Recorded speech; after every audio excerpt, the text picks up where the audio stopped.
बिस्मिल्लाहिर्रहमानिर्रहीम। अस्सलाम वालेकुम। हम पिछले कुछ हफ्तों से इम्पॉर्टेंट करेक्टिव टेक्निक्स देख रहे हैं जो कॉग्निटिव डिस्टॉर्शंस में मददगार हो सकती हैं। आज हम इस सिलसिले की पांचवी करेक्टिव टेक्निक देख रहे हैं जिसको कहते हैं the cost benefit technique. Cost benefit technique क्या है?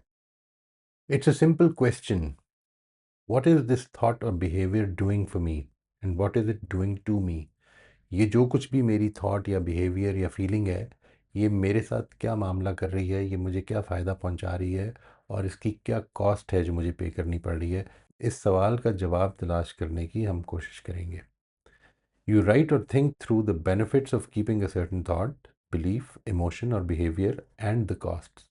आपने दोनों ही तरफ गौर करना है कि एक थॉट या बिहेवियर या एक्शन जो है मेरा, वो उसकी क्या कॉस्ट है और उसकी क्या बेनिफिट्स हैं मेरे लिए। Then you ask, is it worth it, do I still want to keep it. फिर अपने आप से ये सवाल करेंगे कि क्या ये वाकई ये जो बिहेवियर है या ये जो थॉट है या जो फीलिंग है, इसको मुझे रखना चाहिए। जो इसकी कॉस्ट और बेनिफिट मेरे सामने आई है, इसके बाद भी मुझे इसके ऊपर गौर करते रहना चाहिए, अपना टाइम इस पे लगाते रहना चाहिए। It sounds basic but it's actually very deep. अगरचे ये लगता है ऐसे ही कि बड़ा सतही सी चीज़ है, लेकिन it goes very deep. Why? Because it forces you to step out of autopilot and become intentional. हम जो चीज़ें बगैर सोचे समझे कर रहे हैं, उनके बारे में हम ज़्यादा मोहतात हो जाएं और ज़्यादा इंटेंशनल होकर काम करें। वाई इट वर्क्स के बारे में भी देख लेते हैं। The cost benefit technique works because it turns abstract emotions into concrete reality. When we list the true costs and benefits of a thought or behavior, we move from automatic feeling to conscious evaluation. This creates clarity, and clarity weakens irrational patterns. Imagine someone has the thought, if I don't control everything at home, things will fall apart.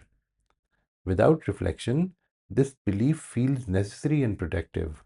But when they do a cost benefit analysis, they discover कि इसके perceived benefits क्या हैं. I feel temporarily in control. Things get done my way. ये इसके benefits उसको दिखते हैं. जबकि इसकी actual costs क्या हैं? Constant stress and mental exhaustion, strained relationships, loved ones feel micromanaged, no room for others to grow or help. Resentment builds when things aren't perfect. Loss of peace, sleep, and emotional energy. Spiritual costs क्या है इसकी? कि acting with rigidity rather than trust and humility. Now the person sees the truth. Their control habit is not giving them control, it's costing them peace, respect, patience, and connection. When the mind sees the hidden price, the behavior loses its emotional power. Instead of acting automatically, the person becomes motivated to choose patience, delegation, and trust because the real benefit is long term inner peace, not short term control.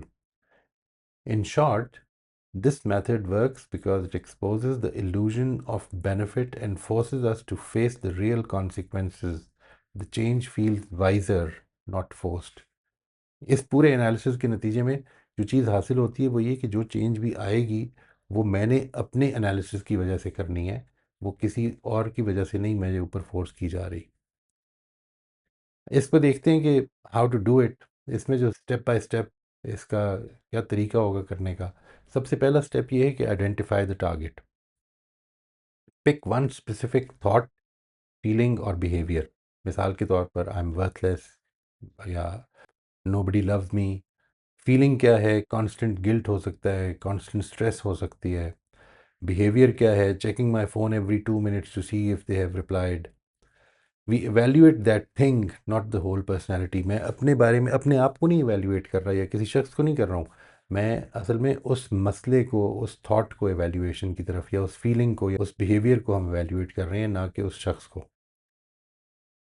Step to क्या है कि list the perceived benefits. Ask, why am I holding on to this? What do I get out of it? People are usually surprised here. Even painful thoughts have some benefit story behind them. For example, if I tell myself I'm worthless, I won't get arrogant.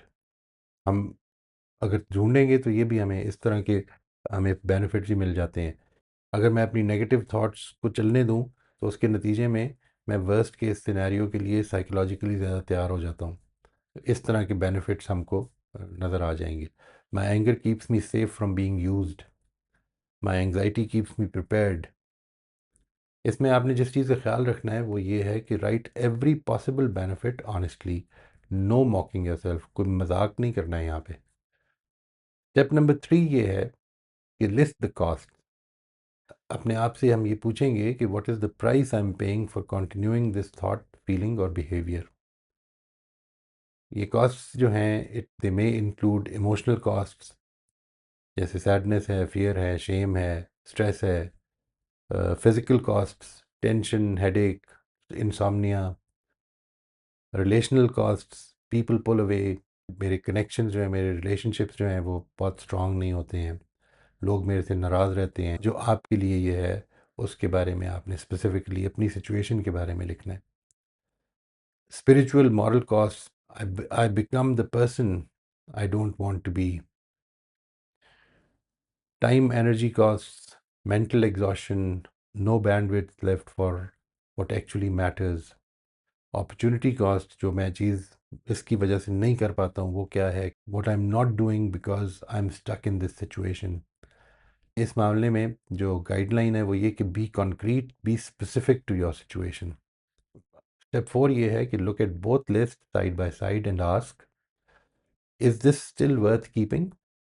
Do I want to keep investing in this thought, feeling, behaviour, knowing what it's costing me? बस यही है जी, that's it. Notice we are not forcing positive thinking, we are forcing responsible thinking. जो कुछ भी करना है उसकी pros and cons को सामने रख कर करना है। इसको जर्नल कैसे करना है इसको भी देखते हैं। इसकी जो जर्नल एंट्रीज होंगी वो किस तरह से होंगी। सबसे पहली चीज़ ये कि वो बिलीफ बिहेवियर क्या है।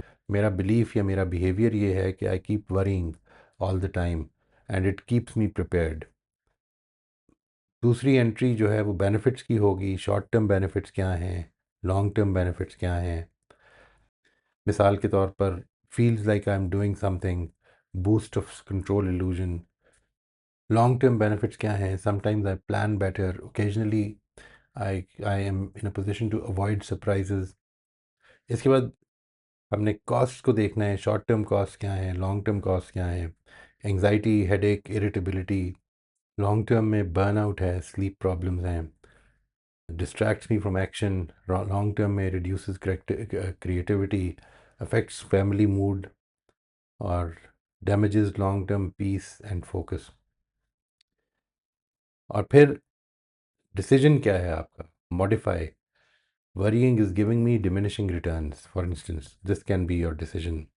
alternative thought strategy क्या है, focused planning prepares me, worry drains me, I will replace worry time with planning time। Action steps क्या हैं, 15 minute planning window instead of rumination. मैं सिर्फ सोचता नहीं रहूँगा, बस अपने जहन को चलने दूँ, बल्कि I will keep a particular time for planning कि मैंने क्या करना है। वन कामिंग दुआ, प्रेयर और breath exercise when worry starts. Keep a worry log so worries don't loop in my head। आप देखें कि मैं किस किस चीज़ के बारे में आई बिन वरिंग और मैं उसको नोट डाउन करूँ।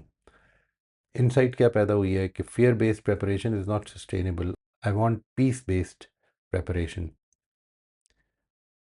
And why do therapists like it, why is it a popular approach, इसको भी देख लेते हैं। नंबर 1 ये कि it helps detach from unhelpful habits without guilt. It encourages long term thinking over over emotional impulse. और ये एक बड़ी इंपॉर्टेंट चीज़ है, जब आप long term thinking over emotional impulse करते हैं तो इसमें ज़िंदगी में ज़िम्मेदारी पैदा होती है, वी बिकम मोर रिस्पॉन्सिबल।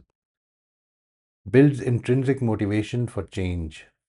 हमारे अपने अंदर वो मोटिवेशन पैदा होती है क्योंकि ये एनालिसिस हमने खुद किया है, तो we feel that this is better for अस।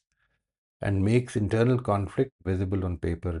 जो चीज़ हमारे अंदर खलबली मचा रही है, जिसको हम पूरी तरह से वाकिफ़ नहीं थे, वो हम पेपर पर ले आए हैं। तो this is the cost benefit technique. Next week इंशाल्लाह हम एक नई टेक्निक के साथ मिलते हैं जी। अस्सलाम वालेकुम।